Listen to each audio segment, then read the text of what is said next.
Olá, sou o professor Wallace Alves. Nesta aula, continuaremos falando sobre manifestações patológicas em elementos de concreto.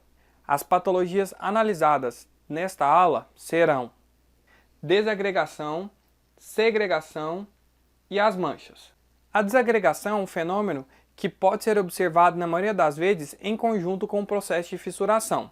Inicialmente ocorre a fissuração, após isso a desagregação. Souza e Hippern descrevem que a desagregação também ocorre em conjunto com a fissuração. A desagregação pode ser conceituada como a separação física de placas de concreto, ou seja, ocorre uma desfragmentação em pedaços menores. São várias as causas que provocam a desagregação em elementos de concreto. Vamos trabalhar as principais, que são ataques químicos como de sulfatos, sulfetos, reação álquile agregado, ataque por águas puras, ataque por águas servidas, micro-organismos, substâncias orgânicas e produtos altamente alcalinos. Vamos descrever de forma mais detalhada cada uma delas, iniciando-se pelos ataques químicos como de sulfatos. O sulfato pode ter origem nos materiais que compõem o concreto, no solo, na água, dentre outros.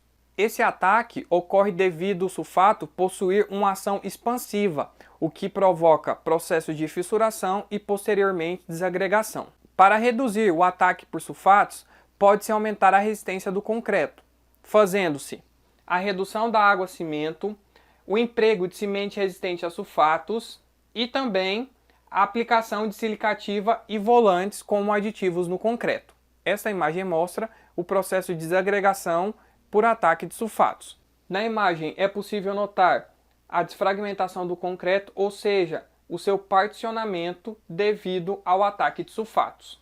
A reação álquile agregado é responsável por provocar uma expansão e, em consequência, processo de fissuração e posterior desagregação.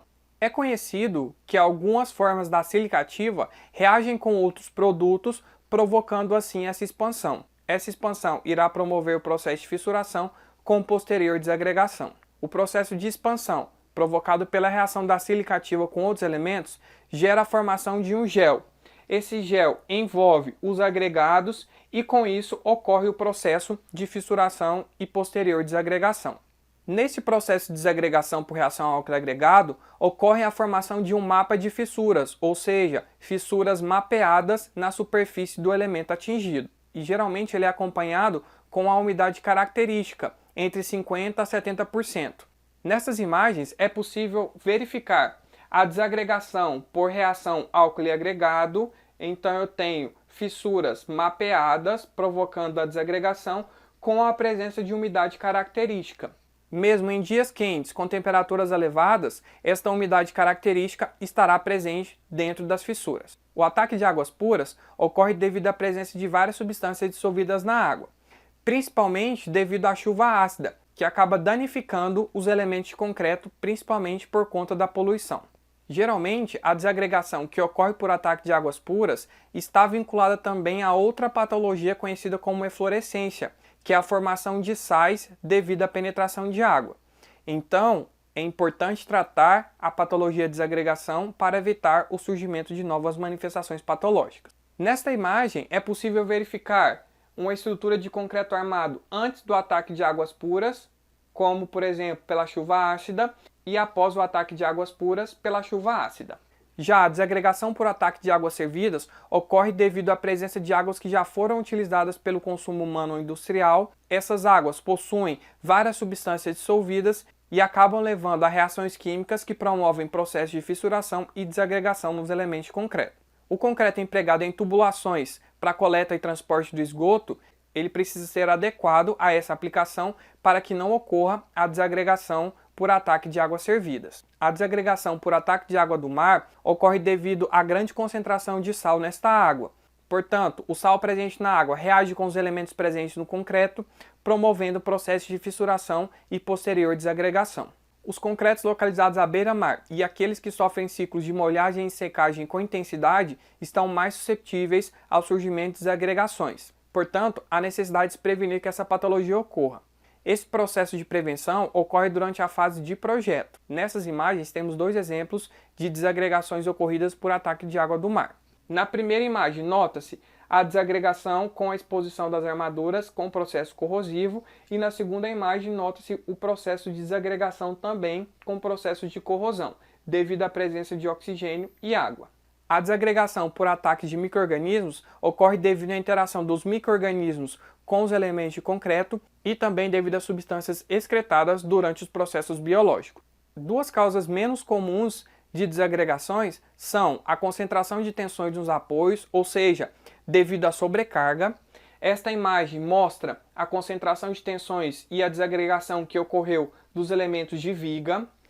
Outro fator também é a ação do fogo, principalmente em processos de incêndio, que acaba deteriorando os elementos do concreto e provocando a sua desagregação. Quanto maior for a temperatura a qual o concreto for submetido, maior será o processo e a intensidade da desagregação. Nessas duas imagens é possível notar o processo de desagregação dos elementos de concreto armado devido a um processo de incêndio. A desagregação superficial do concreto armado é uma patologia que ocorre na superfície dos elementos de concreto armado, geralmente em pisos e similares. Nota-se nas duas imagens a desagregação superficial dos elementos, pode-se notar aqui a desagregação e nesta outra imagem alguns pontos constam a desagregação. Uma das causas que pode levar ao desgaste superficial é a cavitação. Nesta imagem é possível notar o desgaste superficial da bacia de dissipação de uma barragem devido à força da água. Verifica-se que a superfície está totalmente regular, com desgaste superficial e também ocorre a exposição das armaduras. Portanto, as causas que provocam a desagregação são várias. Cabe o engenheiro especialista ou perito identificar a causa e propor o tratamento mais adequado para esta patologia. Agora vamos falar sobre a segregação, que é outra patologia relacionada a elementos de concreto armado. Esta patologia ocorre especificamente nas fases de projeto e execução, seja pela delimitação incorreta dos materiais componentes do concreto ou por processos inapropriados durante a aplicação do concreto. A segregação nada mais é do que a separação física conforme o peso dos constituintes do concreto. Lembrando que o concreto ele é formado por cimento, areia, brita e água, e em alguns casos aditivos. Portanto, a brita, como é o elemento mais pesado, ficará disposto no fundo, logo após a areia, acima da areia o cimento e por fim a água. Então, a segregação ela tem a característica em que os agregados eles ficam totalmente unidos. Portanto, durante a execução, verifica-se se não ocorreu processos de segregação dos elementos durante a fase executiva. As principais causas que levam a processos de segregação são taxas excessivas de armadura e erros durante a aplicação do concreto, como, por exemplo, o adensamento e a vibração. Nota-se nessa imagem processo de segregação aqui na base desse pilar. Aqui temos mais algumas imagens que elucidam a segregação. Nota-se aqui na conexão pilar-viga a segregação. Neste exemplo, nota-se que as altas taxas de armadura impedem que os elementos maiores do concreto, como a brita, penetrem dentro do elemento.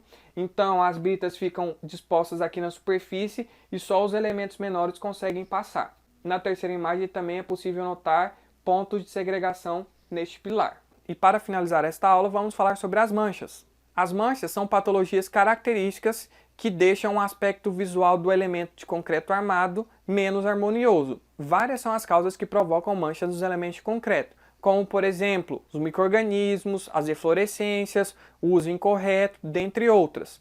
Cabe realizar a análise patológica correta para definir a causa que está provocando as manchas. Nessas duas imagens é possível notar as manchas nos elementos de concreto devido à presença de micro-organismos, que ocorrem devido principalmente a problemas de drenagem de água pluvial. Nessas outras imagens é possível notar também a presença de manchas devido a micro-organismos e nesta última imagem ocorrem as manchas devido ao processo de corrosão das armaduras. Algumas manchas são tratadas com simples limpeza do local, outras são definitivas, ou seja, não há como removê-las. Para tratar as manchas não removíveis, aconselha-se realizar a pintura do local. Em relação a manifestações patológicas no concreto armado, era isso. Vejo vocês nas próximas aulas. Até lá!